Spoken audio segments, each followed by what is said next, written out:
Mesdames, Mesdemoiselles, Messieurs, bonjour, très bon réveil à vous tous. Je suis très heureuse de vous accompagner, comme chaque, en tout cas, jour de la semaine, en particulier le lundi et le dimanche. Mais aujourd'hui, exceptionnellement, je suis là avec vous jusqu'à 9h30 pour donc vous présenter les rubriques et surtout la seule rubrique habituelle donc, du samedi matin avec Ahmed Grigarson dans sa rubrique chercheurs savants et chercheurs d'Algérie. Aujourd'hui, il fera un gros plan sur le chercheur qui a donc découvert la ville donc, de Tindouf, le fondateur de la ville de Tindouf. Il s'agit de Mohamed El Mokhtar Belmech El Djerki. Nous aurons tout à l'heure avec lui plus de détails concernant ce fondateur.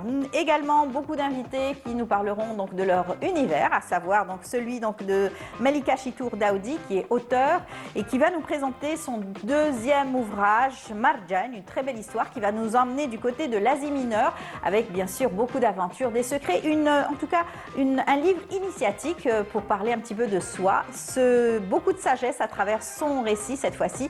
On en saura plus avec elle sur notre plateau. Nous aurons également aussi à faire un gros plan sur deux personnes qui font des choses formidables pour donner la chance aux enfants à la lecture, leur donner envie de lire des livres et surtout s'intéresser à nos héros donc, de la guerre de libération nationale. Ils viendront nous parler donc, de cette belle initiative qu'ils font au niveau donc, des écoles avec leurs ouvrages. Il s'agit donc de Souhilaïm Amirat qui est éditrice et Madame Shahrazad Bouhadji qui est aussi libraire. Elles viendront sur notre plateau pour nous parler de ce qu'elles font avec les élèves.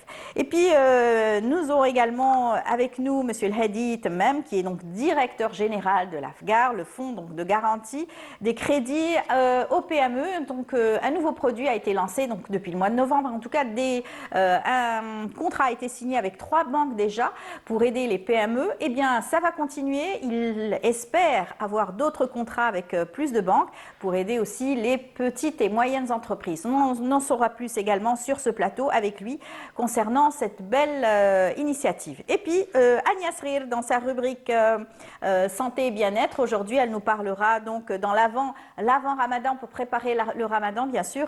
Elle nous parlera de comment stabiliser sa glycémie. C'est très important pour faire attention et ne pas dépasser les doses limites, bien entendu. Voilà, c'est tout le programme qu'on a choisi pour vous. J'espère que vous allez rester jusqu'à la fin, bien attentifs, en notre compagnie, en compagnie de nos invités. Mais avant, une petite chanson s'impose avec, bien sûr, Mohpako, My Way. On se retrouve juste après. I don't know. I am falling to my dream. Do I find open? I don't know. رحماني البعيد من اللي صغير وانا حكيتي بدات قصيرة ملي كبرت وليت نشوف موريف كومبليكي من اللي راح كنت نقول انا برانس مي سوليتير سون زميرة واليوم نقول بدات سون زافلين راسي طين باسكيت خمامي طاح في وسط خميرة مي كوراسون خرجت وشللت في وسط بحيرة خرجت من النيران اللي كانوا ضايرين بيا وصرار طفي الحالة وتقول انا بخير Where is my way ديسيديت نروح قبالة كنت باغي نرمي لا Where is my way je pense que t'as tiré en soleil dans ma vie Where is my way رايحين طارتي وانا وطريقي ولات سهلة وش pense وليت بزاف انتي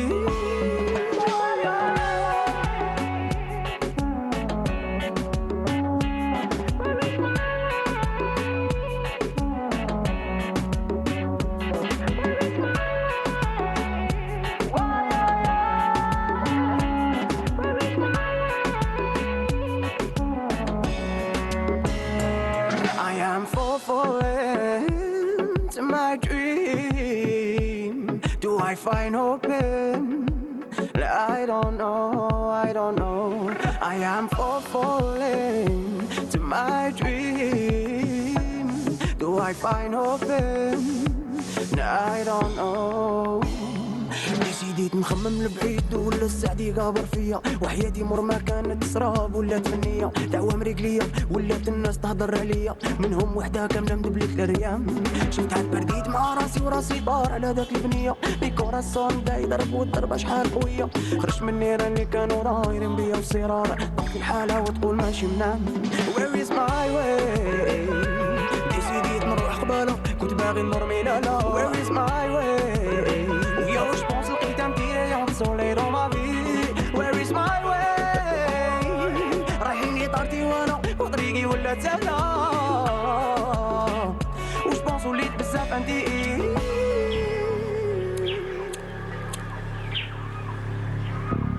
رو بعدني رو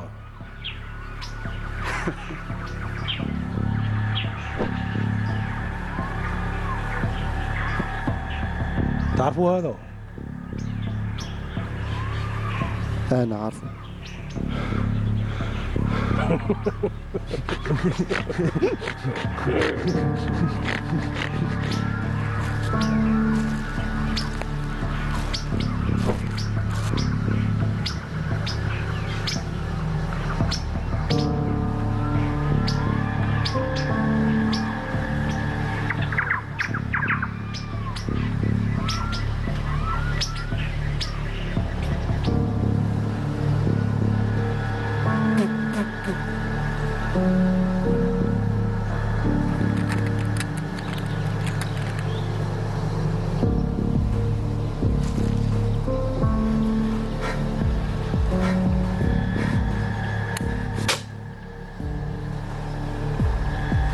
ما شارجيتوش ها؟ ما شارجيتوش نسيت شارجر في الدار. روح رحنا روح ما تبقاش تغزر فيا، روح جيب شارجر روح. Ahora que encuentro un camino todo se ve mejor. Muchos años avanzando por la vida solo, corriendo tras un sueño me perdí tantas veces. Buscando la felicidad me perdí tantas veces. Sigo en mis locuras, mi guitarra pero nunca acompaña. No sé a dónde voy pero sé que es mi destino. Ahora que encuentro un camino todo se ve mejor. De retour sur le plateau. On le reçoit comme chaque samedi matin. Il est là, il est en forme. Il va nous parler bien sûr d'un fondateur, donc le fondateur de la ville de Tindouf. C'est Ahmed Grigarsen. Bonjour Ahmed. Bonjour Amel, bonjour à tous les téléspectateurs. Comment ça va? Eh ben, les tempêtes, ça va, la tempête, le vent, Slukt, Makenwelo. Alhamdulillah. On est content en tout cas de te recevoir comme chaque samedi matin. Et donc on va parler d'un fondateur. Exactement. Dans un moment. Donc après le jingle. Oui, après le jingle. Allez, il connaît nos habitudes. Allez, on y va.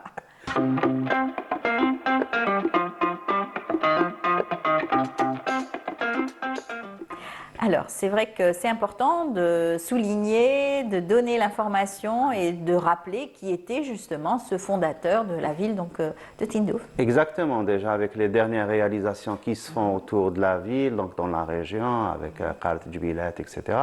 Donc, on doit prendre la loupe pour revenir un peu, voir l'histoire de la région, tout ce qui a été fait auparavant. Et on est surpris, agréablement surpris, parce que c'est l'une des villes algériennes qui a eu comme fondateur un savant. C'est un alim, Mohamed El-Mokhtar Bellamech. Donc, il est de la région, donc il a étudié, il a appris le Coran, chez son père notamment, puis il s'est déplacé chez les ulama de la région.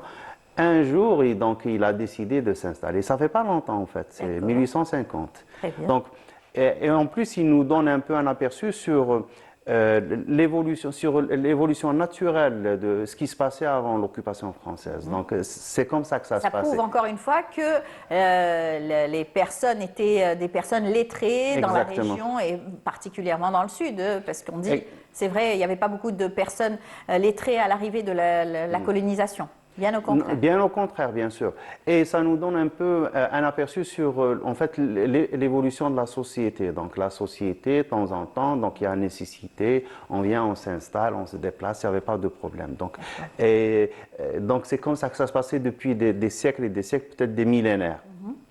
Donc, il était là, Tindouf, en fait, l'une des explications du mot Tindouf, c'est Tindouf. Donc, Tin, ça veut dire Ain, c'est la source.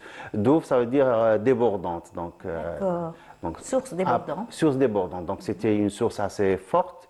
Donc, c'est pratiquement l'une des régions l'une des stations pour les caravanes qui faisaient le nord de l'Algérie, le sud de l'Algérie et au-delà de l'Algérie, donc dans tout le Sahara. Donc, c'était un arrêt, quoi.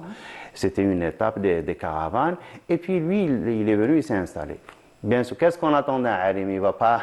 Qu'est-ce qu'il va faire? Il va construire une mosquée. Donc, il commence par la mosquée. La mosquée, donc, déjà, il y a les cousins, donc il y a la grande famille des Bellamech et de toute la tribu Tadjikant qui vient donc autour de lui, qui s'installe, qui viennent le renforcer. Ça devient un qasr. Et ça devient aussi un centre culturel, parce que lui, son dada, c'était l'enseignement du Coran, et puis le reste, donc il a enseigné. Et, Rayonnement du savoir, exactement. de la culture. Et il y a une confrérie, j'imagine aussi. C'est un Qadiri. Un C'est Qadiri. un Qadiri. Donc, pratiquement, je pense que tu connais la région mieux que moi. Donc, il y a la région de Qnetsa, etc. Donc, tout ça, c'est la tariqa al-Qadiriya. Donc, ils sont restés sur l'ancienne tariqa.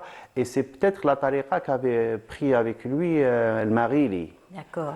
Parce que le Marili, il est aussi élève de Sidi Abdelrahman Ta'alibi, et l'une des versions, c'était que Sidi Abdelrahman Ta'alibi était Qadiri Tariqa. Donc, c'est comme ça qu'on voit un peu le cheminement et la filiation. Donc, c'est pas une filiation paternelle, mais c'est une paternité scientifique. Donc, c'est comme ça, c'est la chaîne de transmission. C'était donc la dureté, bien sûr, de la région. Les gens se déplaçaient aussi en caravane, hein, carrément. Oui, et ils allaient chercher le savoir. Exactement. Donc, c'était des gens vraiment Les nomades. dédiés. Donc, ils se consacraient, ils avaient des objectifs, ils avaient peur de l'au-delà. Donc, tout simplement, وجد بلاصتو في هذيك donc l'akhra, c'est tout à fait normal. Ils avaient cette motivation qui faisait, donc, ils ne voyaient pas, donc, quand ils regardaient, ils ne voyaient pas que c'était, il y a que des pierres, c'est le désert, c'est l'isolement. C'est un vaste territoire. Hein. Exactement. Mais ils avaient la foi, comme quoi, donc il n'y a pas de problème. Et effectivement, c'est devenu un qasr très important. Et maintenant, il y a quand même, on voit l'évolution 150 ans après, comment Tindouf est devenu maintenant avec le développement. Et en plus de la dernière réalisation, donc ça promet encore mieux. Un méga projet donc de la ligne ferroviaire, bien sûr. On va en parler d'ailleurs demain, Inch'Allah. En long et en large. Inch'Allah, ya Rabbi. Et en plus, donc, mais à l'époque, c'était une toute petite agglomération, c'est un village, une petite ville, un grand village, mais à l'arrivée de l'occupation française, c'est devenu un nœud. Donc, tout le monde avait combattu. Oui. Donc, nuit et jour, enfants, femmes, hommes. Donc, c'était l'une des régions les plus difficiles parce qu'ils avaient la foi. Donc, quand on est vraiment chargé de foi, parce qu'on est convaincu de son identité, c'est clair. Donc, ils ont combattu, ils ont défendu leur terre jusqu'à la fin. Mais bien sûr, là, il y avait un déséquilibre phénoménal entre la technique qu'avait l'occupant et les forces rudimentaires, les armes rudimentaires qu'ils avaient sur place. Là, on voit ce manuscrit, et donc à la marge, c'est des notes de Cheikh Mohamed Mokhtar Belhamch. Donc ça, c'est sa calligraphie. À l'avant, je remercie la famille Belhamch, donc ses descendants sont toujours. Donc il y a certains qui sont très actifs sur les réseaux sociaux, donc ils ont mis. Et ce qu'a laissé Cheikh Mokhtar, c'est aussi une très grande bibliothèque. Parce que lui-même était copiste. Donc au début, il était copiste. Il y a l'un de ses maîtres. Donc là, on voit c'est la Zawiya Tijaniya à Tindouf. Donc on voit un peu le type d'architecture qu'il y a. Architecture de terre, taube. Et j'ai aimé en fait la photo juste pour le titre Dar al-Kbira. Donc on a le dicton chez nous. Donc on dit Dar al-Kbira. كيفاش يقولوا اللي ما باتش فيها اللي ما تعشاش يبات في الدفا. Ah, d'accord. Donc, on est protégé d'une façon ou d'une autre. Donc, le salut est garanti dans Dal Kbira, c'est-à-dire chez les grandes familles. Ça, c'est le mausolée, donc c'est de Cheikh Mokhtar Belhamch, donc c'est l'un des deux côtés. Parce que, il est toujours visité, il est toujours actuel. Oui, parce qu'il y a ses descendants qui sont toujours en vie, donc il est là, donc c'est quand même le fondateur de la ville.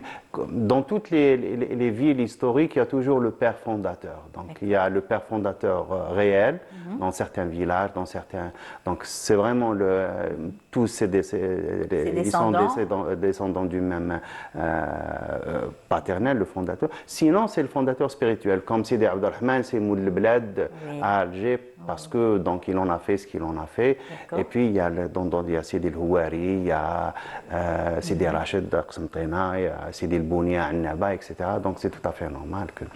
Et puis lui-même il a aussi il a écrit, donc il a écrit des livres.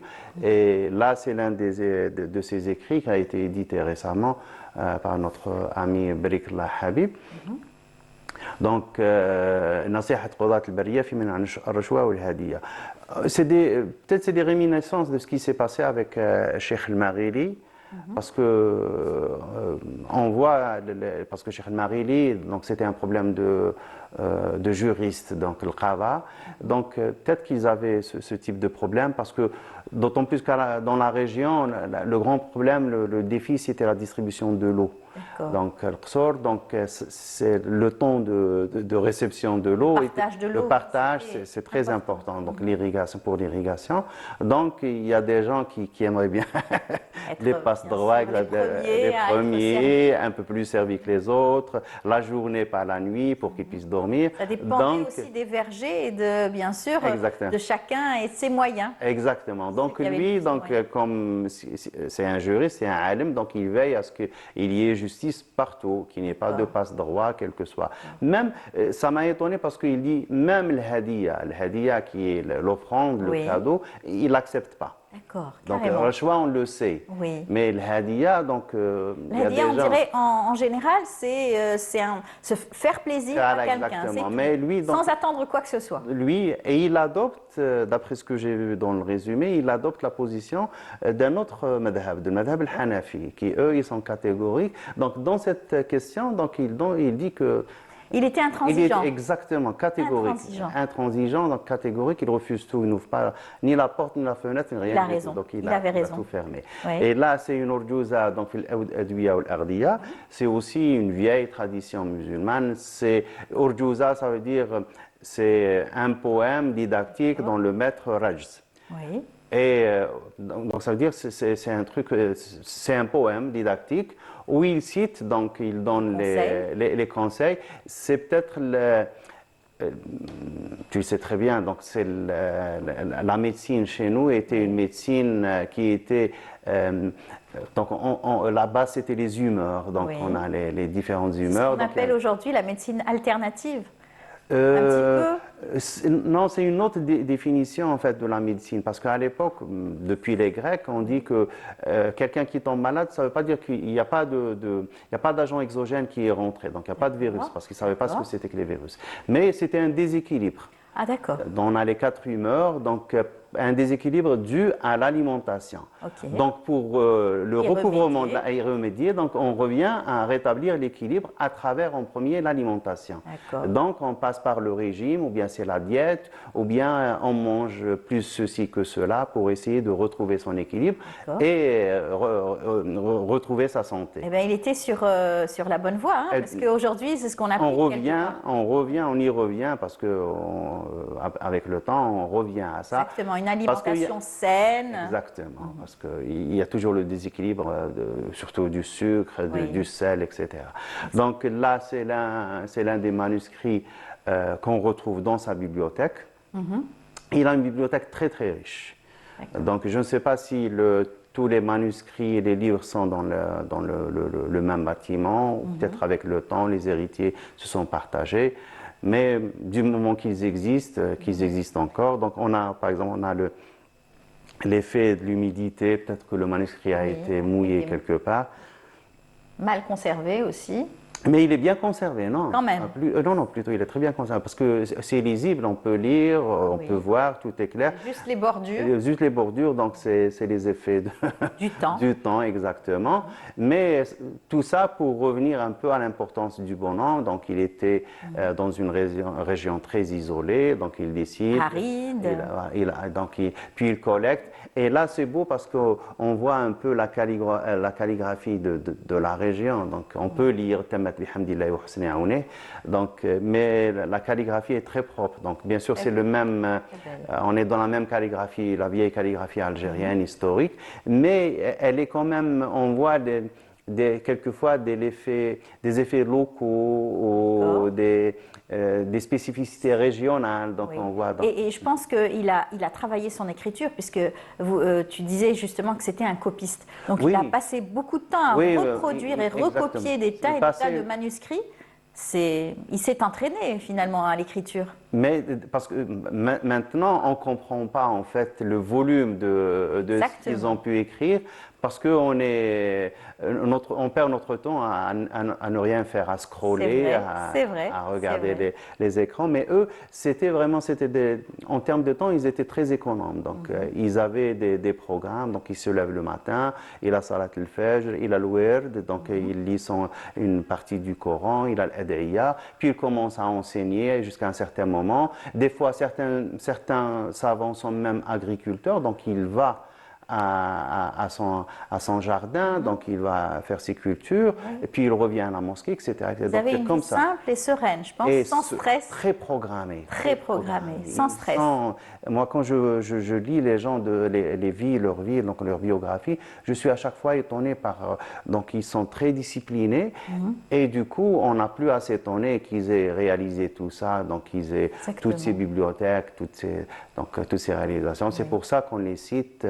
eux Comme et pas exemple, d'autres. aussi, Exactement, et pas comme d'autres. exemple, ce sont donc nos savants et chercheurs donc, de chaque région et on a la chance donc de t'avoir chaque samedi matin pour Ouais, nous faire un résumé et nous raconter justement l'histoire donc, de ces chercheurs. Merci beaucoup Ahmed. Allah yaïchek. Donc, juste un dernier point. Donc, Petit Ndouf a été créé autour de 1853. Oui. Donc, c'est une ville qui a plus de 150 ans maintenant. Et lui, il est mort à la fin, donc vers 1870. Rabbi yarhamou, Inch'Allah. D'accord, Allah yarhamou, yatik saha Ahmed. Et puis on se dit à samedi prochain. Rabbi, Inch'Allah. Inch'Allah, bonne journée. À toi. On va suivre justement les savants et chercheurs donc, dans la région de Béjaïa, puisque notre journaliste Hicham Daou a fait tout un reportage, tout un documentaire sur la région. Regardez, je vous invite à le suivre et on se retrouve juste après. Durant la période médiévale, Béjaïa a été un véritable foyer de savoir et de culture, attirant de nombreux savants qui ont laissé une empreinte marquante dans divers domaines tels que la philosophie, les sciences, la médecine et la poésie. Cette zaouia existait au XVe siècle et ce nom revient au nom du Cheikh Sidi Touati qui était là, qui était un wali Salah et il était un grand savant. Durant cette époque-là, l'amiral ottoman Piri Reis avec son oncle Kamal Reis, ils sont venus ici à Béjaïa où ils ont hiverné 2 ans dans l'institut des Sidi Touati. L'amiral Piri Reis a donné vraiment des précisions dans son livre Kitab al-Bahri sur le saint Touati. Il a donné des informations très précises sur la ville de Béjaïa. Donc, comment il faisait? Il côtoyait les captifs espagnols et les captifs portugais. Et il y avait certains qui faisaient partie de l'expédition de Christophe Colomb. De là, il a pu avoir des informations pour établir ses cartes et son fameux livre, une grande œuvre, Kitab al-Bahri. Et Piri Reis a assisté à l'agression de Béjaïa par les Espagnols.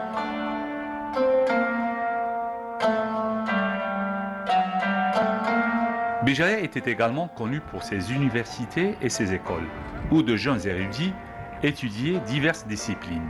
Nous sommes au quartier Sidi Wali, à côté du musée de géologie, et vous êtes ici dans un espace qui s'appelle Espace Ibn Raqam, la placette Ibn Raqam. Pourquoi Ibn Raqam? Parce que Ibn Raqam est un éminent astronome andalou de Béjaïa. Il est mort en 1315, mais il était ici à la fin donc du XIIIe siècle et il a réalisé ici à Béjaïa des tables astronomiques qui sont mondialement connues. Ces tables servent à déterminer par exemple l'horaire de la prière, le début du mois de Ramadan, etc. Et vous voyez ici, donc, puisque Ibn Raqam est un éminent donc, astronome, nous avons ici conçu ce cadran solaire horizontal qui permet donc à des scolaires de venir ici et de pouvoir comprendre comment ça fonctionne. Béjaïa a longtemps été un centre intellectuel et culturel notable, surtout durant le Moyen Âge. Les savants et intellectuels qui y ont résidé ont eu un impact significatif sur son histoire. De retour sur le plateau, on va parler donc d'ouvrages, on va parler donc d'enfants.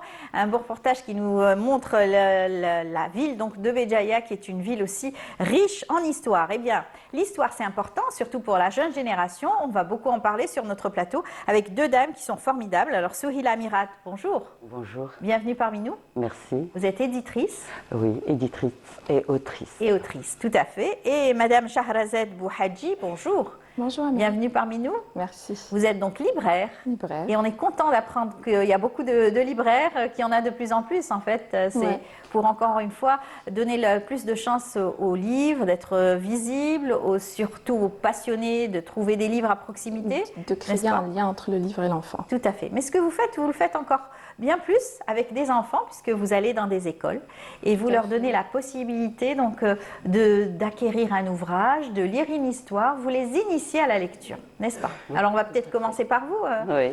Madame Amirat. Alors bon, avec Shahrazad, on essaye d'aller vers le lecteur, vers l'enfant. Et voilà, on lui fait découvrir les ouvrages.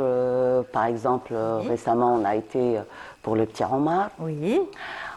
Et les enfants étaient ravis. Ils ont découvert la BD de Petit Omar. Oui, on va le montrer, allez-y. Oui, on l'a de toute façon en image. Oui. Oui. Le Petit Omar, c'est une histoire qui a marqué des générations, hein, nous-mêmes, avant nous aussi.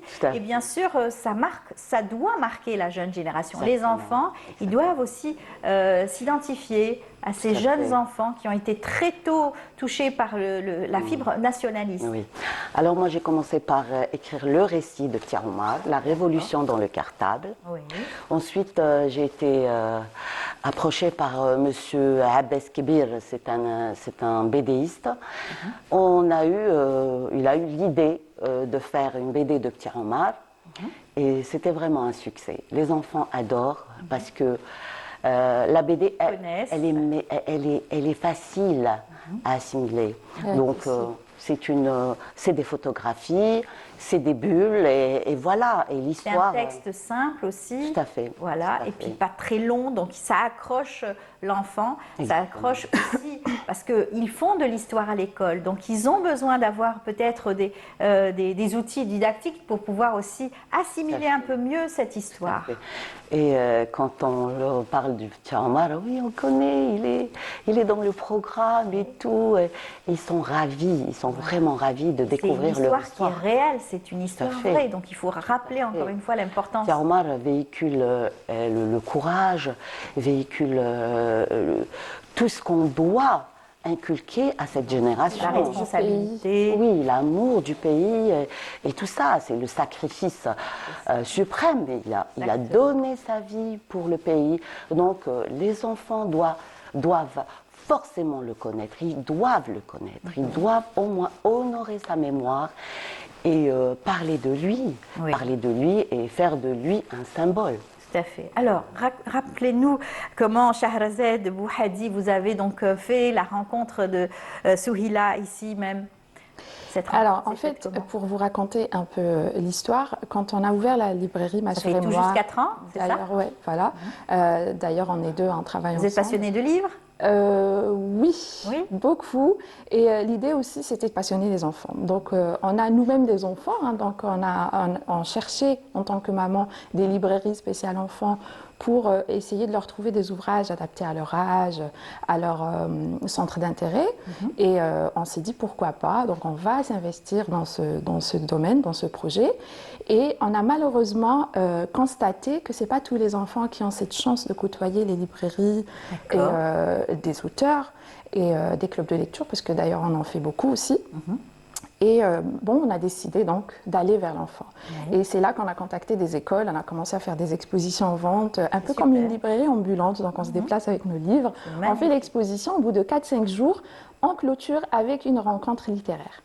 Voilà, les enfants adorent, ils sont trop mignons avec leurs notes, ils viennent avec leur bout de papier pour poser des questions, pour rencontrer l'auteur, c'est quelque chose pour eux. Ça change aussi, ça leur fait une activité nouvelle aussi. Exactement.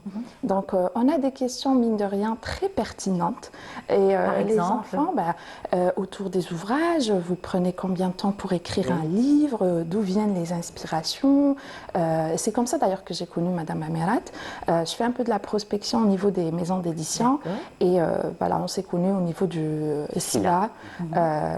Donc voilà, j'ai demandé parce que c'est pas, mine de rien, c'est quelque chose d'avoir l'auteur Petit Omar qui aussi, je tiens aussi à signaler que c'est aussi la cousine de Petit Omar. Et c'est une famille de militants, on connaît bien. On connaît bien le papa, la maman, voilà, et c'est important aussi. Ouais. Et voir les enfants impressionner vraiment les étoiles dans les yeux, on leur raconte vraiment l'histoire autrement. Donc du coup, ça leur donne envie de lire et de se procurer le livre à signer, parce que en plus, avec l'auteur à côté. Donc ça fait vraiment plaisir de voir les enfants, chacun sa copie, et de créer ce lien avec le livre. Je repasse des fois dans les mêmes écoles, je revois les enfants. Moi aussi aujourd'hui, j'ai acheté un autre livre, je l'ai terminé en une journée, en 2 jours. Et ça fait vraiment plaisir. Ça crée en tout cas l'envie d'avoir un livre. Et quand on a ce souvenir d'avoir une bande dessinée, un ouvrage très tôt, ça donne envie aussi d'acheter un autre livre, d'aller vers une autre lecture. Oui. N'est-ce pas? Je me souviens récemment d'ailleurs, il y avait une petite fille qui est venue vers moi. Bon, je lui ai fait sa petite dédicace. Après, elle me dit, Madame, je ne vous oublierai jamais. Oh, c'est mignon. Ça vous a touché? Oui, mais grave. Wow. Je sais parce que moi, avant que j'étais toute petite, j'avais 9 ans, mon premier livre, c'était Pépita la mule. Alors, je passais par la librairie à chaque fois, je regardais, je voulais ce livre. Il fallait économiser pour acheter ce livre-là. Et je ne l'ai jamais oublié. Oui, donc, le premier livre, ou bien le contact avec l'auteur, ou bien ça crée quelque chose qu'on n'oublie pas. Exactement. Est-ce que vous donnez aussi la chance aux enfants de faire de la lecture sur place à côté de leurs camarades aussi? Vous faites ça aussi? Oui, on essaye. Déjà, ça commence par les questions. Et là, comme elle a dit, Jarazet, c'est des questions vraiment pertinentes. Ça vous a pris combien de temps pour écrire l'ouvrage? Des questions pour le petit Omar. Est-ce que vous l'avez connu? Est-ce que ceci, cela? Et donc, c'est quelque chose d'extraordinaire. Et ils en veulent à chaque fois. Est-ce que vous allez encore écrire? Est-ce que vous avez d'autres livres? Et donc... on va vous poser la question. Je vais prendre cette question. Est-ce que vous avez encore d'autres héros que vous allez peut-être mettre sur papier à travers une bande dessinée? Oui, héros qui ont... De la guerre de libération? Oui. On a Maillot. Henri Maillot. Henri Maillot. Là encore une fois. Et donc il est en arabe, Sadiq al-Tawra al-Jazairiya. Ce livre-là a été, cette BD, c'est une BD, c'est une BD en couleur. Très belle. Donc conçue par Monsieur Abbas Kébir. Oui. C'est lui qui a tout fait. D'accord. Le scénario et le BDiste. Oui, et les planches. Donc, il est demandé dans les écoles. Il va venir, il va faire les écoles, il va rencontrer les élèves, il va parler dans les maillots, parce qu'il ne faut pas oublier que c'est quelqu'un qui a donné sa vie pour l'Algérie. Et sa dernière phrase fut Vive l'Algérie. Voilà. Très bien. Et d'autres ouvrages aussi que vous allez oui, j'ai commencé par des contes pour enfants. Oui. Ça a été traduit en arabe aussi. Voilà, une série.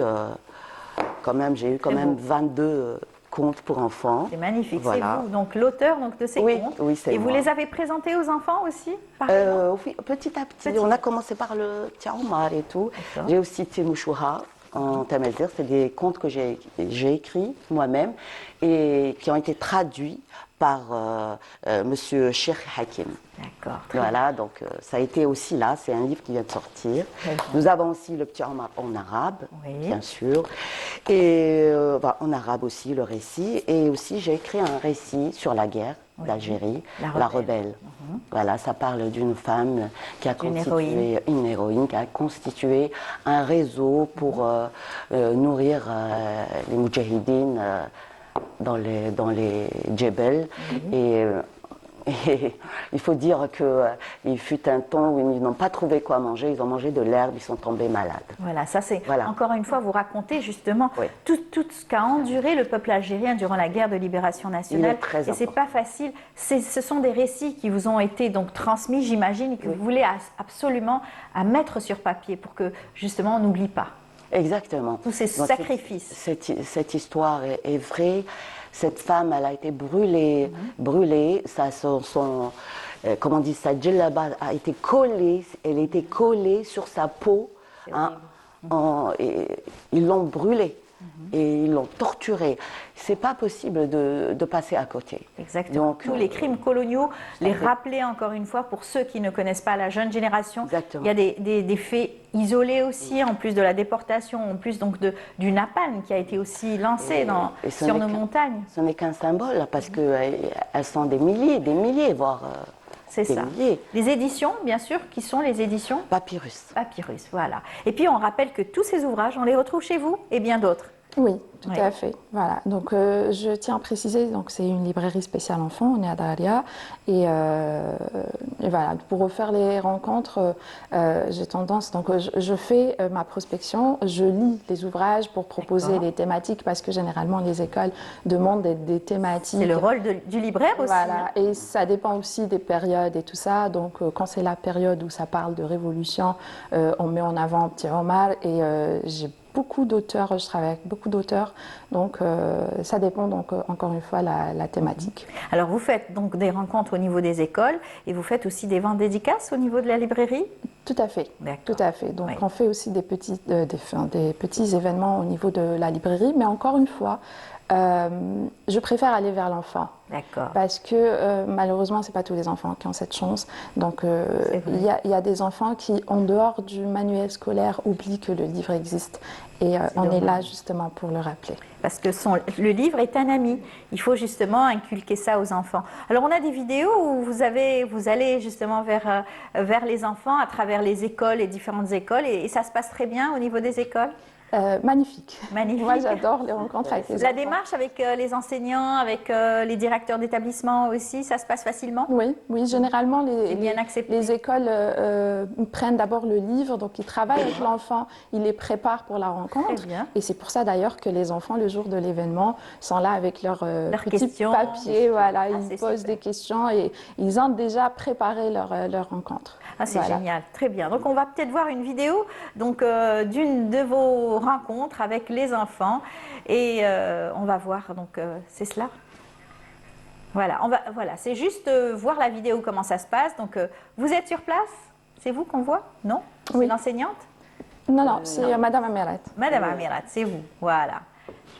Et donc ça se passe, vous expliquez, vous racontez l'histoire, donc j'imagine. Oui, je raconte l'histoire et les enfants sont réceptifs.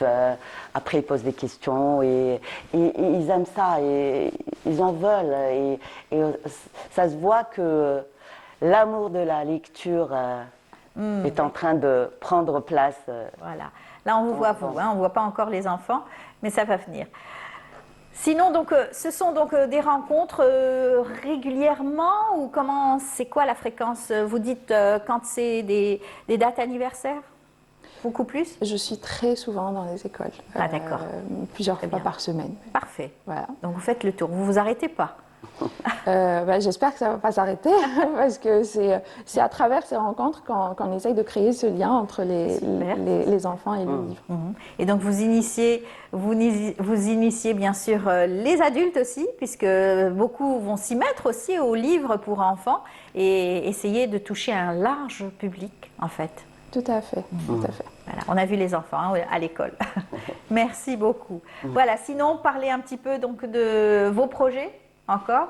Oui, nous avons des projets. En tant qu'éditrice, nous préparons une BD en anglais Oui. pour aider les enfants à apprendre l'anglais. Très bien. Nous avons aussi une BD sur Takfarinas, qui est l'histoire aussi, toujours dans l'histoire. Et voilà, nous avons aussi un projet On attendra le moment Pour le divulguer. exactement. D'accord. Et vous viendrez Inch'Allah. peut-être nous en parler. Inch'Allah, avec En tout cas, plaisir. bravo pour tout ce que vous faites pour les enfants, pour la mémoire aussi, c'est très important. On vous souhaite bon courage. Un dernier mot, allez-y. Bah, je dis aux enfants, parce que c'est la génération qui est l'avenir de l'Algérie. C'est vrai. Lisez. Ce sont les enfants qui vont porter l'Algérie de demain. Tout à fait. Étudier, et aller de l'avant et vivre l'Algérie. Tout à fait, ben, merci beaucoup. Et à vous, donc, Shahrazad. Alors, je tiens déjà à vous remercier pour votre invitation. Je dis aux enfants, pareil, hein, il faut lire. J'encourage beaucoup les parents. Je remercie beaucoup les écoles qui nous ont accueillis, tous les auteurs qui m'ont accompagnée et j'espère que ça va durer. Eh bien, Inch'Allah, c'est tout ce qu'on vous souhaite en tout cas. Merci. Et puis, revenez nous présenter quelques ouvrages encore une fois. Merci d'être venu sur notre plateau. Merci à vous. Bravo encore pour tout ce que vous faites. Bon courage aussi et bravo aux écoles qui prennent en charge tout cela avec vous, en communion. En tout cas, à très bientôt. Et merci beaucoup Inch'Allah. encore. Voilà, d'un livre à un autre, cette fois-ci, on va vous présenter un ouvrage dans un tout petit moment. L'auteur est en coulisses, on va la recevoir dans un tout petit moment, juste après cela. C'est un beau spectacle qu'on vous invite à découvrir. Ça s'est passé à l'Opéra d'Alger. Lamia, notre journaliste Lamia Bedbouda, était sur place pour nous rapporter cette belle ambiance à travers le spectacle. Le Nouvel An chinois, ça se passe comme ça à travers un très beau spectacle. Un public nombreux est venu ce soir pour célébrer le Nouvel An chinois ou la fête du printemps. Dès l'entrée, le décor est planté. Les lanternes rouges symbolisent fortune, chance et renouveau. Pendant le Nouvel An, tout le monde ne travaille pas et il pourrait bénéficier des congés en raison du Nouvel An. Alors, il va se réunir ensemble et manger avec la famille. Et les Chinois aiment la couleur rouge. Ça veut dire toutes les choses marchent dans un bon sens. La troupe chinoise de Guangzhou s'est donnée pour mission de préserver et de faire vivre les arts traditionnels chinois, mêlant musique, chant et scènes folkloriques. Ce soir, au-delà du spectacle, la troupe de Guangzhou a été un véritable ambassadeur de la culture chinoise. C'est une super belle découverte pour nous. On ne connaissait pas du tout. Et franchement, c'était magnifique, c'était très beau, les costumes, les couleurs, la chorégraphie, vraiment tout. Vraiment, et la musique aussi. Non, vraiment, on a passé une très bonne soirée. Merci à Un spectacle vivant, coloré et rythmé où les tableaux se sont succédés allant des instruments de musique traditionnels aux danses et costumes en passant par un art dramatique appelé Bien Leyen qui veut dire visage changeant. Un art associé à l'opéra du Sichuan, il symbolise la rapide métamorphose des émotions. L'artiste, avec son costume traditionnel et son éventail, change rapidement de masque, à chaque mouvement ou pas, en créant l'illusion que son visage se transforme. C'était trop beau, c'était que du rêve. Celui qui a porté beaucoup de masques, il a changé beaucoup de masques, c'était magnifique. En Chine, la céramique est un art majeur, un art précieux et fragile que cet acrobate manipule avec une précision à couper le souffle. Des peaux qui deviennent comme une extension du corps. Et le moins que l'on puisse dire, c'est que l'artiste a un sens aigu de l'équilibre. Beaucoup de maîtrise, oui. Vraiment magnifique. C'est vrai que la céramique, j'ai été très surprise. Franchement, chapeau. Ouais, tout exact, ouais. Chapeau. Et nous, on vient de France pour voir ce spectacle, c'est formidable. Un spectacle qui a littéralement scotché le public. Écoutez, c'est absolument magnifique. Je n'ai pas de mots pour illustrer. Ils étaient vraiment talentueux, c'était beaucoup d'énergie, c'est vraiment très beau et ça m'a beaucoup plu. Ils ont vraiment ils ont travaillé dur pour ça. Moi, je voulais absolument venir parce que je sais ce que c'est que les spectacles par des Chinois. Très bien, très varié, attrayant.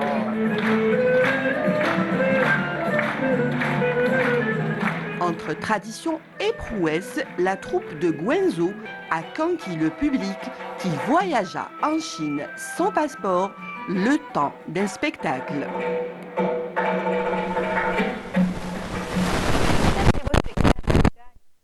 Eu la chance donc d'aller voir et d'apprécier. Eh bien, on va vous laisser encore une fois en Asie. En Asie, on va rester en Asie mineure et surtout avec l'auteur qui nous a fait voyager, qui va nous faire voyager, qui va vous faire voyager à travers son ouvrage Marjane. En tout cas, on va la présenter. Malika Chitour Daoudi, bonjour. Bonjour. Bienvenue parmi nous. Merci de m'avoir invitée. On est ravis de vous recevoir. Vous avez aimé le spectacle? Ah oui, c'est une formidable transition. La fête de printemps. Une belle, en tout cas un beau voyage initiatique pour déjà nous plonger dans l'ouvrage. Une belle histoire, vous avez appelé ça Marjane. C'est une histoire qui va nous raconter plein de belles choses à travers bien sûr un voyage. Et les voyages, vous en avez l'habitude déjà avec La Cafrado, déjà votre premier roman aussi, c'était donc votre premier livre. Oui. Mon premier bain, je me suis lancée dans la littérature en ayant en tête cette histoire, cette idée de poignée de sel jetée du pont d'un bateau. Donc c'est l'idée qui avait germé et qui m'a permis d'écrire La Cafrado, un nouveau départ. Oui. Ensuite, La Cafrado sans mêler terre mosaïque, qui est la suite, mais paru chez les éditions Casbah. Ils ont renouvelé leur confiance en me permettant ce roman, Marjane, qui pour moi est un deuxième roman et non un troisième, parce que c'est une nouvelle histoire. C'est une nouvelle histoire. Je change de cap.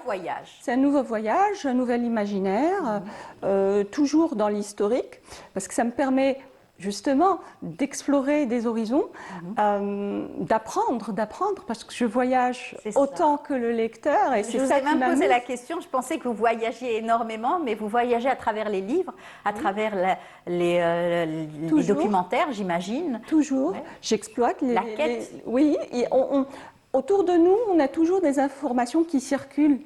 Et une information en apporte une autre, et puis ça alimente l'imaginaire et ça nous permet de broder à longueur de jour. Exactement. Alors je vous avais même posé la question, je vous ai dit justement pour La Cafrado, est-ce que, avant, bien sûr c'est le premier roman, mais avant est-ce que vous avez fait des concours d'écriture? Vous m'avez dit non. C'est la première fois que je me suis lancée. Non, parce que c'était pas intéressant pour moi. J'avais pas une jolie histoire à proposer. Peut-être que c'était de l'exigence un peu. Je lisais beaucoup des auteurs étrangers, justement pour l'exotisme, pour découvrir. Et j'en suis jusqu'à présent pas à la hauteur, évidemment. Donc pourquoi... Ça, c'est vous qui le dites. Vous avez eu un prix justement. Vous avez eu la reconnaissance quand même des. Oui, j'étais étonnée pour. La Cafrado, un nouveau départ, l'université des frères Menturi à Constantine a organisé un concours pour le meilleur roman d'expression française de l'année 2021 et j'ai eu le premier prix et l'honneur que la présidente de ce concours soit Meissa Bey. Ah oui, oui, une grande dame elle aussi de l'écriture, un exemple aussi dans le domaine de l'écriture. Alors, on revient à Marjane, vous disiez que c'était donc beaucoup d'imaginaire. C'est pas forcément des histoires que vous avez rencontrées ou que c'est des histoires que vous planchez sur une feuille blanche, c'est beaucoup de travail sur soi, sur vous-même et sur tout ce qui vous passionne dans la vie, j'imagine. Alors, il faut que mes personnages soient imaginaires. C'est une exigence vis-à-vis de moi-même parce que c'est pas intéressant que je m'inspire ou que ce soit un personnage existant. Voilà. C'est ça. Donc ça me permet puisque je me nourris de mon imaginaire, ça me permet d'exploiter cet aspect de moi, mais bon, tout en m'appuyant sur des faits historiques qui viennent construire brique après brique le roman, contribuer en tout cas à sa construction, à sa solidification. Et la femme est toujours présente dans vos ouvrages, c'est par hasard? Forcément, j'en suis une. Donc, j'exploite le filon. Oui. Quoique, il y a Maître Lee qui prend une grande part dans ce roman, mais il est là pour guider Marjane. Marjane. Oui. Alors, j'ai peur de tout divulguer. Oui. Si je commence à raconter, je vous laisse raconter, résumer un petit peu et me dire où je dois m'arrêter. Non, mais de toute façon, vous n'allez pas dire la fin et puis le cheminement. Il y a beaucoup de choses, donc vous pouvez toujours dire des faits qui pourront susciter l'intérêt et la curiosité des lecteurs. Marjane est un prénom féminin, déjà. Oui. L'héroïne. C'est l'héroïne. Oui. C'est un roman polyphonique, comme pour la Cafrado. Donc, c'est Maître Lee qui parle ou Marjane. Donc, Marjane, ça se passe en 1874. Et on commence d'abord, les faits commencent à Ispahan, la ville de Marjane qui fuit et qui se grime en garçon pour fuir cette ville, fuir sa vie et en commencer une autre. Elle croise Maître Lee. Et dès le départ, Maître Lee, déjà, ne divulgue pas, mais comprend que c'est une fille et non pas un garçon, malgré son déguisement. Et lui est non-voyant. Donc, elle le croise, elle se rend compte qu'il est non-voyant, mais elle essaie, grimée, il se rend compte que c'est une fille, malgré tout. Avec un bandeau sur les yeux, malgré tout. Il a un bandeau sur les yeux, il se rend compte que c'est une fille, malgré tous les efforts qu'elle fait pour le cacher. Donc, c'est pour dire qu'aussi, ce que nous sommes intérieurement transparaît. Et tout au long du voyage initiatique, Maître Lee tend la main à Marjane, qui est en complète détresse. Donc c'est un guide spirituel et c'est un cheminement initiatique, un voyage spirituel. C'est la route intérieure aussi, cette route de la soie. Ils n'arrivent pas à la fin du roman, ils sont pas, bon, la destination c'est Samarcande, mais on n'y arrive pas. L'essentiel, c'est le voyage. C'est le voyage. Alors ils sont prêts à prendre justement ce voyage et partir ensemble. Alors justement, il y a un bel échange qui s'opère entre les deux. Donc lui dit tu vas m'accompagner et tu seras mes yeux, tu m'aideras. Bien qu'il a une personne qui l'aide. Avec lui. Lui aussi, ça complique le tout puisqu'il ne parle pas, il est muet. Mais on saura pourquoi. On saura pourquoi. Ça peut être un peu tarabiscoté, un peu compliqué. Là, Maître Lee qui ne voit pas, le jeune homme qui ne parle pas, mais on saura pourquoi, du comment, à la fin du roman. Tout ça se tient au final, mais c'est une excuse. Lui, il veut l'attirer de sa détresse, il veut l'aider, mais tout en lui donnant une excuse. J'aime bien. Alors, il lui dit « ma protection en échange de ton aide ». C'est ça. C'est un bel échange. C'est un beau compromis. Il est tout plein de sagesse et bien sûr, il a des années d'avance. Il a donc cette sagesse et c'est aussi des conseils de grands. C'est la sagesse de son peuple qui le permet.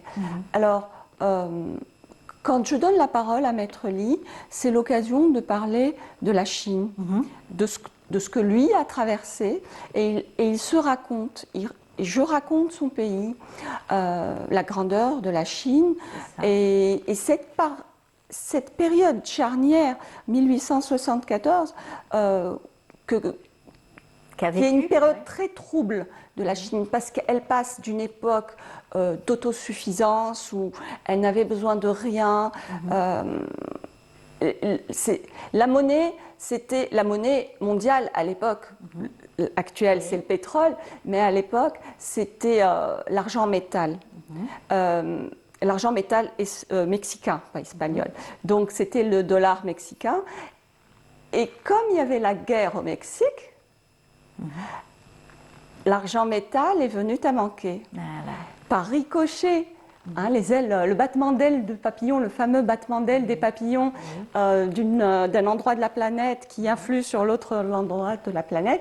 Donc, par ricochet, l'argent venant à manquer, l'argent métal venant à manquer en Chine, il y a une bascule qui s'est faite grâce à l'Angleterre, qui a exploité le parfum noir. Le parfum noir étant l'opium. L'opium qu'ils ont planté en Inde pour le revendre en Chine, et puis la dépendance est venue de là. Donc ça a basculé, ça a changé la face du monde. Tout à fait, ça a changé la face du monde. Et encore une fois, rappelez aussi que la route de la soie, c'était aussi important à cette époque. Beaucoup donc travaillaient. Donc la jeune voulait être tisserande, elle aussi, et travailler sur ce métier qui était un métier aussi. Elle parlait beaucoup à son père, donc voilà, décédé, le papa décédé, et puis elle avait un métier comme dans les mains. repère. À chaque fois, elle se rappelait donc son souvenir. Oui, et ça lui permettait de se maintenir en vie et de surnager dans ce monde d'hommes où elle était quand même livrée à elle-même. Exactement. Ouais, elle a grandi dans un cocon de soie, mais un cocon dont elle s'est défait. Et là, elle prend le chemin de cette métamorphose pour être papillon. Papillon, tout à fait, tout à fait. C'est plein de sagesse et plein aussi de métamorphose à travers donc le récit que vous racontez. Et donc on reprend plein de phrases. J'ai bien aimé certaines phrases ce sont des mots forts aussi pour la réalité d'aujourd'hui également. Alors le mot, il faut réinventer le mot vivre. Encore une fois. Ah, celui-ci est de moi, oui. Oui, mais je dis rien de nouveau. Oui. En fait, j'ai appris dans la littérature, bon, c'est joli pour l'ego de dire j'ai écrit ça, mais en fait, on n'a rien dit de nouveau. Rien dit de nouveau. Oui, mais ce sont des phrases sur lesquelles on peut s'arrêter aussi. Bien sûr, parce que ça nous donne à réfléchir. Alors, il y a aussi le poète Lippo, que vous citez, là encore une fois, c'est un coup de cœur pour ce personnage qui accompagne tout au long donc, du récit avec des phrases poignantes aussi. J'ai bien aimé celle-ci. Alors, l'homme a une existence dans 1000 ans, mais chargé de 1000 ans d'angoisse. Oui, alors c'est pour évoquer la période Tang, la plus prospère, la plus riche spirituellement de la Chine. Ça a duré 3 siècles, du 7e au 9e. Et donc Lippo, ou Li Bai, est l'un des plus grands poètes de cette période où la poésie est plutôt nostalgique. Oui. Je lève ma tête et je vois la lune, je baisse ma tête et je vois mon pays. Voilà. Et ça parle aux Algériens aussi. Exactement, exactement. C'est très fort comme texte, encore une fois. Ce n'est pas une goutte d'eau dans l'océan, c'est l'océan dans une goutte d'eau. Oui, tu n'es pas une goutte d'eau dans l'océan. Tu es l'océan dans une goutte d'eau. Et ça, c'est Sayyiduna Jalaluddin Rumi qui le dit. Donc, c'est des rappels comme ça, des moments forts. À chaque fois. Oui, c'est pour aider le lecteur, aider les gens à se révéler. J'imagine. Alors, beaucoup de textes comme ça qui nous rappellent encore une fois ce beau voyage, un voyage initiatique, un voyage à travers la Chine. Alors, vous rappelez aussi des événements comme vous venez de citer et surtout l'importance donc de cette géographie. Donc, il y a aussi la fête du printemps que vous rappelez encore une fois, qui est une fête formidable. Oui. Qui est célébrée depuis 3000 ans. Depuis j'ai l'impression, la nuit des temps et toutes les ethnies fêtent le printemps et ce renouveau. Donc en Perse, c'est la fête du printemps avec une célébration, les halfsin, donc les fruits secs, une table garnie. Et tout ce que vous racontez là, c'est aujourd'hui inscrit au patrimoine mondial de l'UNESCO. Oui, carrément. Cette fête est inscrite. La fête du printemps en Perse est inscrite au patrimoine, comme nous avons inscrit aussi nos fêtes et nos traditions au patrimoine de l'UNESCO. C'est formidable. En tout cas, c'est un beau voyage que vous nous offrez. Je ne veux pas aller plus loin, parce que c'est vrai que c'est beaucoup de belles phrases. Nowruz aussi, c'est beau. Nowruz, c'est la fête qui est inscrite au patrimoine de l'UNESCO. C'est la fête du printemps perse. Exactement. Nowruz. Ce sont des noms qu'on reconnaît, qu'on a l'habitude d'écouter, mais qu'on ne connaissait pas finalement ses origines. Je ne connaissais pas beaucoup de choses de ce que j'écris, il ne faut pas croire. D'accord. Donc, je me suis nourrie de mes recherches. Donc, une recherche en a apporté une autre. Et puis, voilà, et c'était passionnant. Je n'ai pas voulu tout mettre parce que sinon, ça aurait été trop scolaire.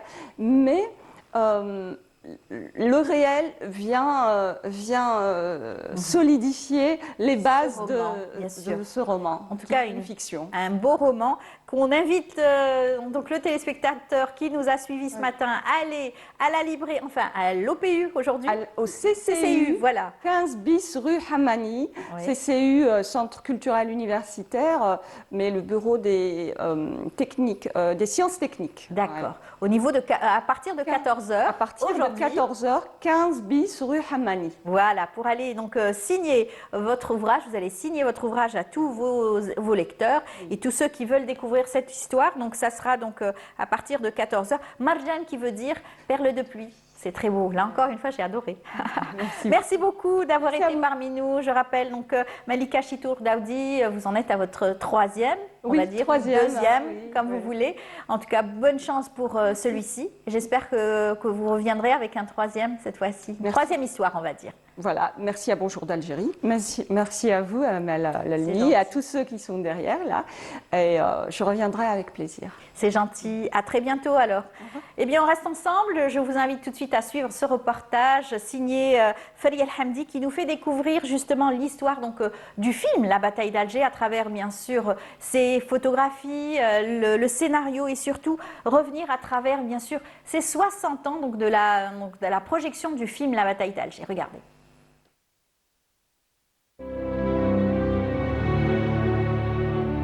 Pour le 60e anniversaire du film de la bataille d'Alger, des journées du cinéma algéro-italien se tiennent à la Cinémathèque d'Alger. Cet événement célèbre l'œuvre de Gillo Pontecorvo avec des expositions de photos et affiches originales, des projections et des masterclass. On célèbre le 60e anniversaire du film La bataille d'Alger. Le film a été produit et fait bien sûr, est médaillé en 1966. Donc, nous sommes en 2026, ça lui fait 60 ans. Donc, voilà, pour cette occasion et aussi l'occasion de célébrer la société Casbah Film qui a produit ce film, La bataille d'Alger, avec Gillo Pontecorvo, le réalisateur, les Trois pistolets contre César, Les mains libres, et L'étranger d'Albert Camus. Donc, en même temps, on fête ou on célèbre ces 4 films. Nous avons rencontré Zafira Yassef, la fille du défunt Yassef Saadi, qui nous a donné plus de détails sur cette exposition de photographies et d'affiches originales, des coulisses du tournage 1966. Ici, les affiches de la bataille d'Alger proposées et faites dans le monde. Nous avons aussi des photos de making of the movie, c'est-à-dire pendant le tournage, donc on a des photos en noir et blanc du tournage du film.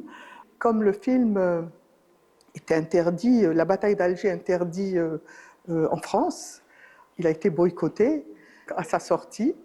Et 38 ans après, on a pu le passer. Il repasse à Cannes. Donc, on a été à Cannes pour le Festival de Cannes en 2004. Un drapeau qui a été porté lors des événements de 1956-1957 représente l'unité et la détermination du peuple algérien. Ce drapeau apparaît dans des scènes clés symbolisant les aspirations nationales et la mobilisation des Algériens. Un drapeau qui deviendra le drapeau national de l'Algérie indépendante, adopté en 1963, mais déjà utilisé par le FLN pendant la guerre. Ce tableau a une valeur inestimable parce que oui, on l'a utilisé pendant le tournage, mais pendant l'indépendance aussi.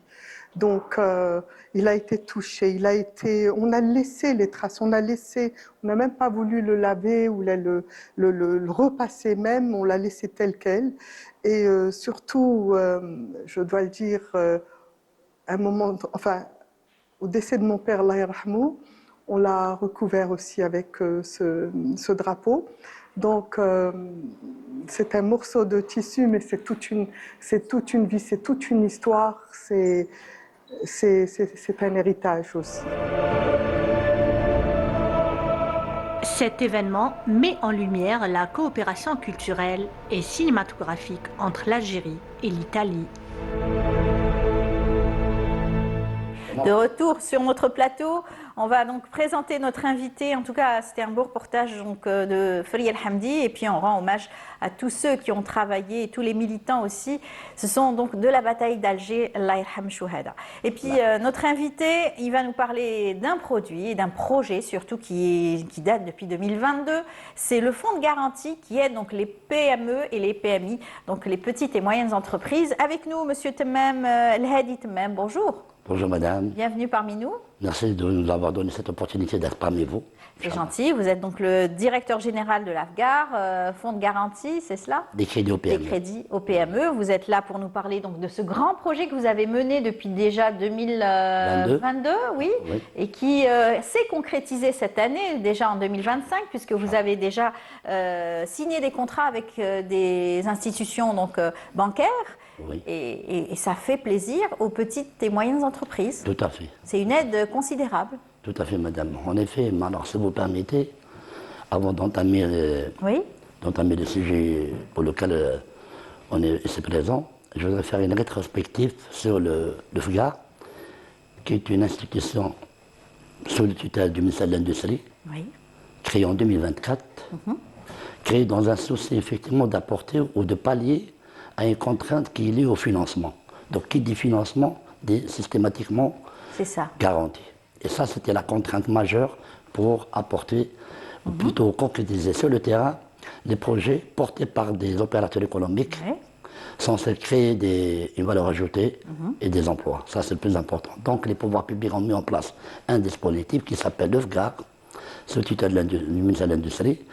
Son rôle principal, c'est de faire de l'intermédiation entre la banque et le porteur de projet.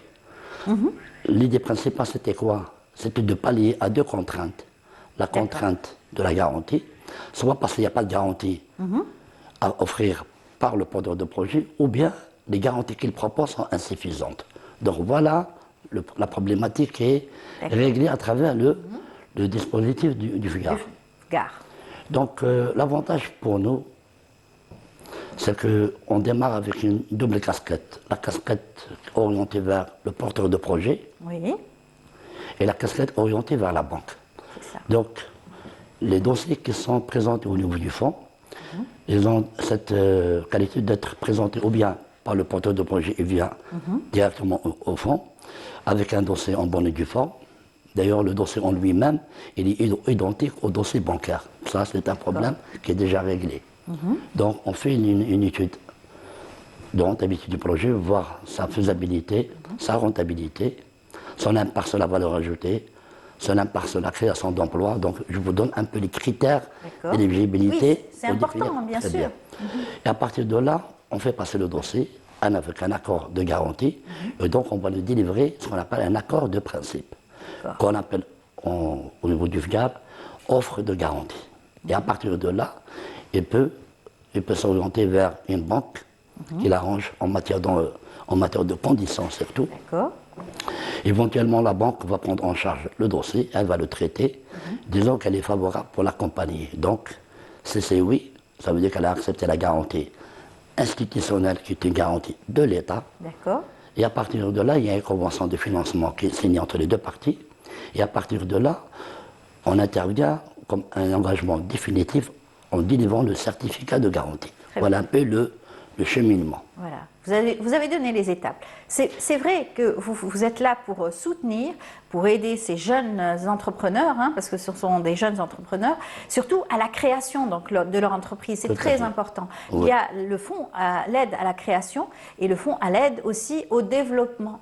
Très bien, très bien. Donc effectivement, la question est très pertinente parce qu'on n'intervient pas uniquement pour la création, mais on intervient pour les deux volets. Le volet accompagnement pour la phase développement et la partie création de l'entreprise. Et la contrainte la plus importante, enfin le plus difficile, c'est la création, effectivement. Parce qu'il y a c'est beaucoup l'accord et cet engagement avec la banque. C'est important. Parce qu'il y a beaucoup d'inconnus à Oualen. Mais quand une entreprise qui essaie de développer, déjà il y a un historique. C'est ça. Cet historique-là va prendre aisément, ou plutôt va aider aisément à prendre une décision favorable pour l'accompagnement. Voilà un peu les deux. Ça, c'est des exemples, hein, mais finalement, quand on découvre certains porteurs de projets qui étaient donc dans un petit bâtiment, dans un petit local, etc., qui se sont développés et qui ont apporté un chiffre d'affaires extraordinaire.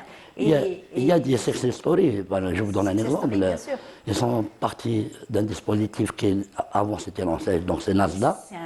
Et aujourd'hui, c'est des PME dignes de ce nom. Exactement. Alhamdoulilah. Donc ça veut dire que les. Il faut faire confiance, il faut aider, il faut être prudent, bien sûr. Tout à fait. Parce que ce sont donc des prêts qui sont donnés par les banques, c'est un engagement de tous, et c'est aussi donc un échange, un bel échange en tout cas. Tout à fait. En toute cette cause, il faut partir du principe que toutes les banques, quel que soit l'origine, quel que soit le pays, géographiquement, donc dans tous les pays du monde, un projet suppose financement, automatiquement il y a une garantie. C'est ça. C'est normal. Bien sûr. La banque elle est souveraine dans la prise de décision. Maintenant, la qualité de la garantie, là, c'est à l'appréciation de la banque, effectivement.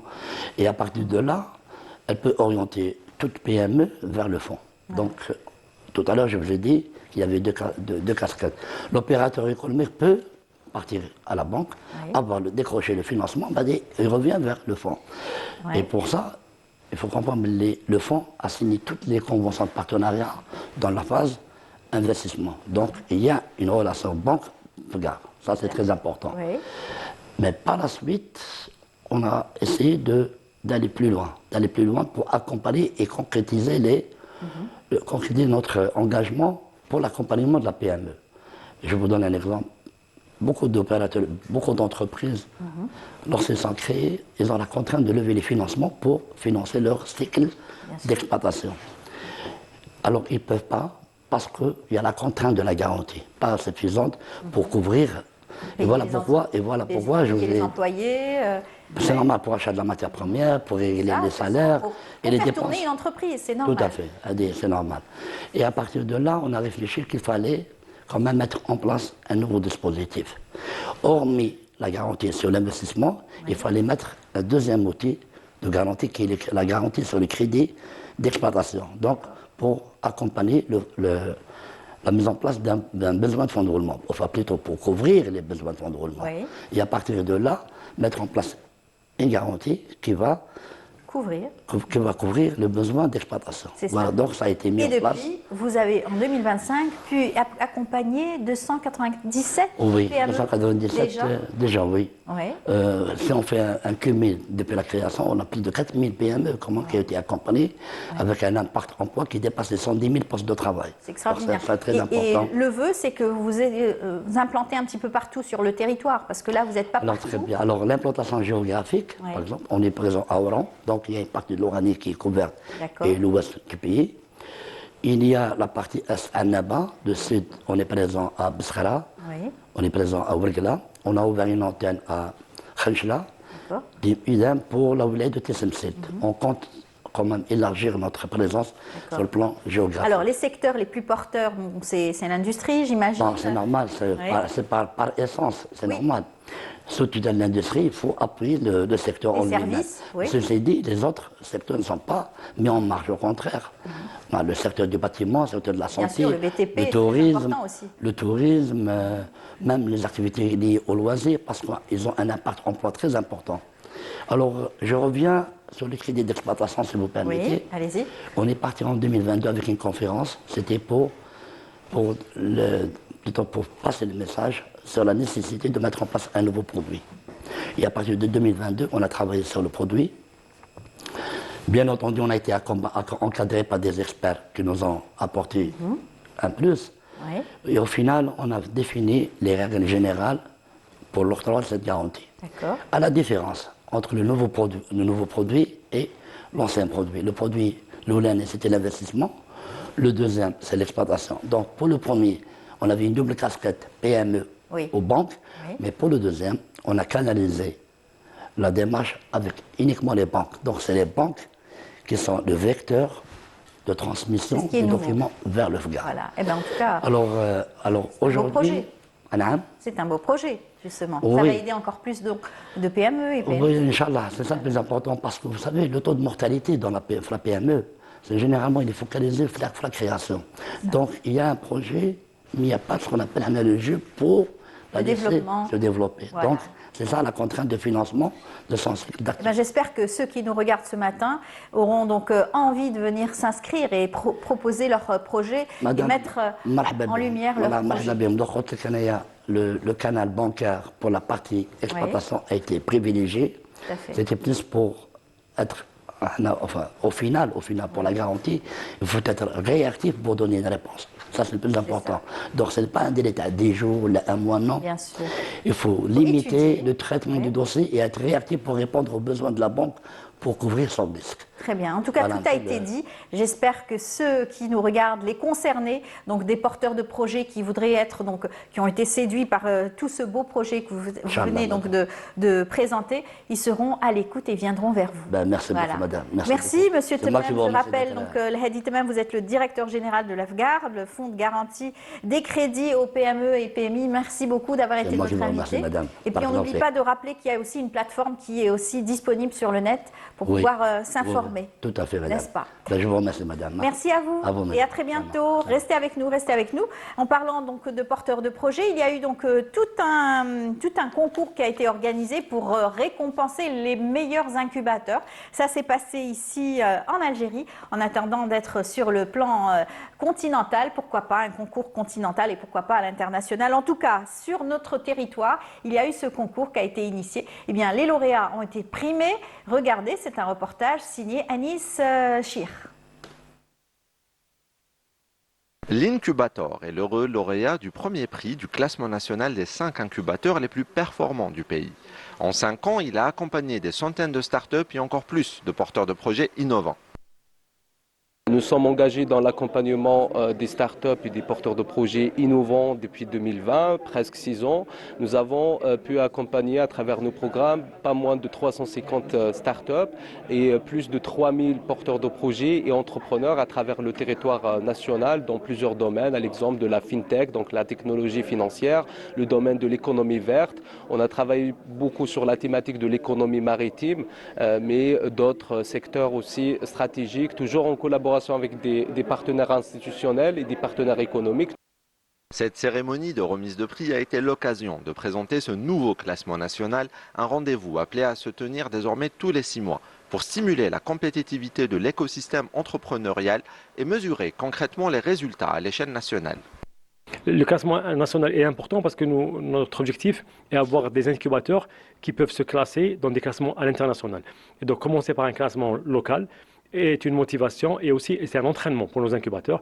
Il faudrait que les incubateurs sachent que le département ministériel a suivi de près leur travail, évolue leurs résultats obtenus sur le terrain, le nombre de labels, le nombre de contrats d'Open Innovation qui signent avec les partenaires économiques. Et donc c'est une initiative très importante dans le sens où nous allons permettre à des incubateurs de se mesurer à ce qui se fait en Algérie, mais aussi pouvoir se mesurer à ce qui se fait à l'international. Pour ce classement, les critères retenus pour désigner les lauréats sont transposés d'un des principaux index mondiaux avec pour objectif de valoriser les structures les plus performantes et préparer l'Algérie à l'échelle continentale puis internationale. On a fait un benchmarking international. Il existe 3 institutions internationales qui classent les incubateurs universitaires, privés ou publics au niveau international. Et parmi le benchmarking, on a choisi le UBI Global.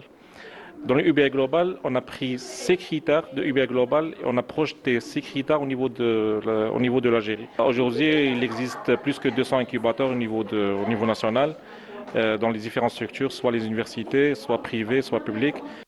Ce dispositif vient compléter les actions publiques déjà engagées afin d'assurer un suivi et l'efficience des projets, afin de valoriser la création d'emplois et la croissance économique. L'incubateur Innovest Company a accompagné 45 projets innovants et start-up à la wilaya de Tébessa et toute l'Algérie. Alhamdulillah, l'incubateur Innovest a fait le pas pour le développement de l'écosystème en Algérie. Et j'espère qu'aujourd'hui c'est le ranking national et 2026, Inch'Allah, c'est le ranking international. À terme, l'objectif est clair, porter l'écosystème entrepreneurial à 20 000 startups effectives et faire de l'entrepreneuriat un levier économique. À noter qu'un réseau national entre les universités et le tissu d'incubateurs sera prochainement mis en place afin de mutualiser les ressources et les compétences. Voilà, un très beau reportage en tout cas qui valorise en tout cas le travail des porteurs de projets et surtout des incubateurs plus précisément. Et bien avec nous donc Ania Srir qui va nous parler donc de santé et de bonne santé et de nutrition. Ania, bonjour. Bonjour Amel. Comment ça va? Ça va. Bien, on va préparer Ramadan, c'est bientôt. Exactement. Donc, il faut bien se préparer. Donc tu vas nous faire une série donc de conseils qui justement parlera de l'avant-Ramadan. N'est-ce pas? Voilà, on va parler, on va essayer de faire quelques rubriques pour parler de la préparation au Ramadan, car ça se prépare. Ensuite, on parlera, Inch'Allah, pendant le Ramadan du déroulement. Et cette fois-ci, on va parler de comment stabiliser sa glycémie. Exactement. Donc, juste après ça, on y va. Ça marche.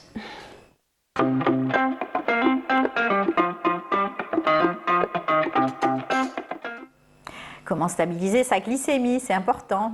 Pas forcément pour les personnes diabétiques. Hein, exactement, non, on parle justement de la préparation au Ramadan, donc on ne parle pas ici de personnes diabétiques, on parle de tout le monde, d'une personne lambda qui doit quand même stabiliser, on va dire, sa réponse insulinique avant le jeûne du Ramadan. Pourquoi déjà ? Pourquoi ? Pour avoir un jeûne beaucoup plus fluide, beaucoup plus facile, pour éviter les coups de fatigue, pour éviter, vous voyez, quand vous sentez, pour faciliter tout simplement le jeûne, qui est censé être... C'est-à-dire notre organisme s'habitue tout simplement à un certain rythme qui n'est pas habituel. Donc. Exactement. Et ça se prépare, surtout si on a envie d'avoir un jeûne qui est, on va pas dire... C'est un jeûne thérapeutique, évidemment. Le jeûne du Ramadan nous veut jeûne aussi... détoxifiant. Exactement, on nous veut aussi du bien. Il faudrait le but, c'est de nettoyer son corps, de se détoxifier, de réguler sa glycémie, de réguler son métabolisme, éviter ce qu'on appelle le stress métabolique, ce choc entre les journées normales et les journées du Ramadan. Mais on le sait tous, ces conseils-là, c'est vraiment pour les personnes qui sont motivées à avoir au moins un petit peu les bienfaits du jeûne thérapeutique pendant le Ramadan. Important. Car ça ne sert absolument à rien, c'est une forme de rappel de se préparer à un jeûne thérapeutique pendant le Ramadan si on a l'intention de faire un petit peu n'importe quoi pendant le Ramadan. Ah bah oui. Voilà. Et on parlera... Ça ne sert à rien de faire un jeûne thérapeutique. Exactement. Si le soir, vous êtes là à vous goinfrer avec des sucreries sans abondance. Voilà, mais on en parlera. On moment. essaiera de trouver justement un équilibre entre, vous savez, ce côté tradition culinaire, ce plaisir, on va dire, de la soirée du Ramadan, tout en gardant les bienfaits du jeûne, tout en ne sabotant pas les bienfaits de ce jeûne. Il suffit de goûter, non pas de se ruer vers, bien sûr, les gâteaux, la pâtisserie. Exactement, et de bien choisir ses aliments aussi. Voilà, donc pourquoi stabiliser sa réponse insulinique et sa glycémie avant le Ramadan? Comme on l'a dit, ces pics glycémiques vont engendrer des réponses insuliniques élevées et ça va donner des hypoglycémies aussi réactionnelles, des coups de fatigue et tout ça, ça se prépare. On appelle ça en quelque sorte une détox, mais le corps, on le sait, se détoxifie par lui-même. On va juste lui apporter de l'aide au travers de rythmes, d'habitudes, d'aliments spécifiques pour l'aider à se préparer à cette forme de détoxification. Et on va choisir les aliments, on va essayer de réduire. Et ça se prépare vraiment avant, c'est-à-dire 1 mois avant, 20 jours avant, ça ne se fait pas une semaine avant. C'est un sevrage, quelque part. C'est pour cette raison que j'ai choisi de parler de ce sujet-là aujourd'hui, on va dire à peu près une vingtaine de jours avant le Ramadan. Exactement. On est encore bon pour la préparation. Oui. Déjà, il faudrait essayer de réduire au maximum tout ce qui est, ça peut paraître évident, mais il faut vraiment le rappeler, tout ce qui est pain blanc, tout ce qui est riz blanc, tout ce qui est sucre ajouté, tout ce qui est jus de fruits et non pas fruits complets. Essayez de diminuer ces sucres rapides le maximum possible. On peut le faire, on ne se prive pas, mais les réduire va nous aider déjà à stabiliser notre réponse insulinique et à avoir, on va dire, un métabolisme prêt pour le jeûne et une réaction moins violente de notre organisme surtout pendant le jeûne. Voilà, surtout pour le premier jour, la première semaine, surtout les 4 pour la premiers première jours. semaine. C'est vrai que pour éviter donc cette fatigue, ce manque de concentration, etc. J'en connais qui vont faire des sevrages donc de caféine par contre. Oui, de caféine, exactement. Il faut aussi réduire. Là aussi, il faut s'habituer. Oui, oui, il faut réduire le café, évidemment, essayer de ne pas le prendre trop tôt le matin. Il y a aussi vous voyez, pour détoxifier le corps, moi j'aime bien donner cet exemple du verre d'eau trouble, on va dire. Ce n'est pas comme... Il y a des situations où, par exemple, une maison, vous voulez la vider et mettre d'autres meubles, vous allez sortir d'abord les meubles et mettre... J'adore cet exemple parce qu'il reflète vraiment ce qu'est la détox en nutrition. Vous prenez un verre et pour le nettoyer, vous rajoutez juste de l'eau claire et l'eau, on va dire, trouble va partir d'elle-même. Et en nutrition, si c'est difficile d'enlever ces sucres que je viens de citer, on le sait tous, ce n'est pas évident pour tout le monde de réduire sa consommation en sucre et en produits transformés, on va d'abord commencer par introduire. On va d'abord introduire plus d'aliments qui vont stabiliser la glycémie. Riche en fibres, riche en protéines, on va prendre plus de légumes, plus de légumineuses, les pois chiches, les lentilles, on va se focaliser sur tout ce qui est noix, amandes. On va essayer avant chaque repas d'introduire des salades le plus variées possible pour réduire la portion du repas qu'on va prendre par la suite. C'est ça l'objectif, c'est de réduire la portion du repas au final et introduire des infusions. C'est très important. Avant cette période de Ramadan, il faudrait essayer d'introduire par exemple le soir une infusion chaque soir pour déjà se calmer, s'apaiser, mais aussi ça va vraiment nous aider, certaines infusions, la majorité d'ailleurs, vont nous aider à rééquilibrer notre glycémie en réduisant le sucre, bien sûr. Pas des infusions avec 2 cuillères de sucre dedans, essayez plutôt de sucrer avec du miel ou essayer le plus possible d'éviter le sucre. Mais introduire ces aliments, on va dire, qui ont un index glycémique faible, va nous aider naturellement à réduire notre consommation d'aliments transformés et sucrés. C'est-à-dire, vous allez vraiment vous habituer, ça va devenir facile. C'est simple, vous allez être beaucoup plus attiré par ce type d'aliments sains que par les aliments transformés à force de vous imposer le fait de les introduire sans écarter au préalable tout ce qui est sucré. En tout cas, tout est question d'habitude. C'est vrai qu'au départ, peut-être, on se fait violence. Mais après, c'est carrément l'inverse. C'est-à-dire qu'on supporte plus le sucre par la suite. C'est exactement ça. Mais on peut se faire violence, on va dire, de façon moindre, en n'écartant pas d'abord, mais en introduisant d'abord. J'insiste vraiment sur ça. On introduit d'abord ces aliments sains dans son alimentation, sans rien changer, pour passer à la phase où on va réduire les aliments qui sont nocifs. Alors ça, on voit, c'est un dessert sucré juste avec les fruits. Exactement, là c'est du yaourt naturel. C'est du yaourt nature avec des fruits rouges, bien sûr, riches en antioxydants, et on voit les noix derrière. Donc oui, ça peut être très intéressant, même si c'est plus pour un 4 heures que pour le matin. Ah ouais, c'est bon. Oui, le matin c'est plus des protéines. D'accord. On le dira jamais assez. On a vu aussi des images de pommes, là encore une fois, c'est riche en fibres. Riche en fibres, les pommes, et surtout les pommes font partie des fruits qui ont un index glycémique bas. Et c'est justement le but de choisir des fruits et des légumes qui ont un index glycémique bas, c'est-à-dire qui engendrent une réponse insulinique plus faible. Ça ne va pas augmenter la glycémie rapidement. Vous voyez par exemple les bananes, par rapport banane-pomme, évidemment les pommes ont un meilleur effet sur la glycémie que les bananes. Vous avez les concombres et les courgettes, évidemment, ça a un meilleur effet sur la glycémie que les pommes de terre. Patates douces, mieux que les pommes de terre classiques. Donc, on va essayer d'aller vers des aliments qui ont un index glycémique inférieur à 55. Il y a toute une liste, on la trouve facilement sur Internet. Et donc, on va essayer d'aller plus vers ces aliments-là. Pour résumer, légumes verts, concombres surtout, laitue, tout ce qui est abricots, les noix, les amandes. Et voilà, là on voit les soupes qu'on est censé introduire avec les salades et les infusions. Et vous voyez quand vous avez Oui, quand vous avez un repas comme ça, par exemple une soupe riche comme ça, vous allez avoir moins faim juste après. Et donc vous n'allez pas finir votre repas qui était déjà prévu sans ça. Vrai, si vous prenez une bonne salade, vous êtes déjà un petit peu rassasié. Rassasié, bien sûr. Salade sans pain, évidemment. Et puis il faut prendre le temps d'apprécier, il ne faut pas manger vite. Il faut parce manger que la lentement. satiété arrive très vite au cerveau. Enfin, la satiété arrive lentement au cerveau et c'est comme ça qu'on n'a plus faim. Exactement. Et l'une... Manger doucement. Voilà. Et l'une des façons de bien préparer aussi le jeûne du Ramadan, encore une fois, c'est de réguler l'heure des repas. C'est-à-dire qu'un dîner trop tardif va tout simplement saboter votre